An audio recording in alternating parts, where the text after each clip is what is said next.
So, have you ever set a New Year's resolution? Have you ever filled with newfound motivation and, determination, decided, okay, this year is the year I'm going to make these big changes and I'm definitely going to make them last? And have you ever, kind of around 2 months, started to wane with your changes, fallen off track? 2 months? 2 weeks? 2 days? 2 hours?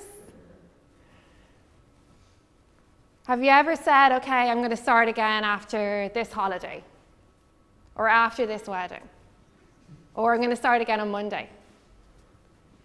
Have you ever gone out and bought, one of those really cool pieces of fitness equipment that you've had for, you've used maybe for a month or two and now sits in your spare room and you hang clothes on it to dry? Have you ever bought nutrition water? You guys would know this at Nutritics. Nutrition water in the hopes of all of the marketing spell that it holds. And, water's nutritious anyway. It's not like a Honda Civic. We don't have to soup it up. Have you ever failed so many times at resolutions that you made a new resolution not to set any more resolutions? Yeah? Let me ask you this, whether or not you want to admit it. But how many of you forgot to brush your teeth this morning? Now, it's likely that you didn't, and that's because it's a habit that you've had.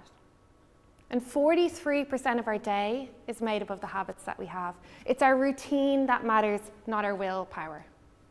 It's not like you lay in bed this morning, weighing up the pros and cons of dental hygiene, deciding if you're motivated enough to brush your teeth, if you're in the zone of toothbrushing. You did it because it's a habit that you had.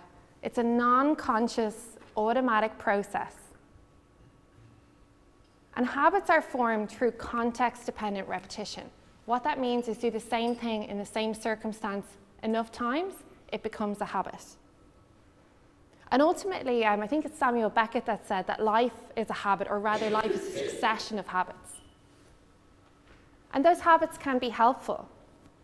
So how fit you are depends on your habits. How much sleep you get depends on your habits. Your relationships depends on your habits. But what happens when those habits are unhelpful? Well, you don't sleep well. Your relationships suffer. Maybe you don't have the same focus that you want to have in work. Now, I'm here today to talk about how do we create those helpful ones. Those ones that are going to support us to sleep well, to work at our best, to be focused, to bring our best selves to our relationships. I'm going to talk about sticky habits. But before I start talking about those, I want to ask you, how many people have heard it takes 21 days to form a habit? Yeah, good few of you. And how many people here are still maintaining a habit that they formed in 21 days? Yes, good on you. Okay. What is it, out of curiosity? Being vegetarian. Being vegetarian. Round of applause. That is excellent. And it's actually really, really unlikely, and this guy's a super adopter. I didn't hear what your name was. Francesco. He is a super adopter because it's really, really unlikely that you can develop habits in such a short period of time, so good for you. The research has now found it takes anything between 66 and 122 days to create a habit, but that depends on how complex the habit is.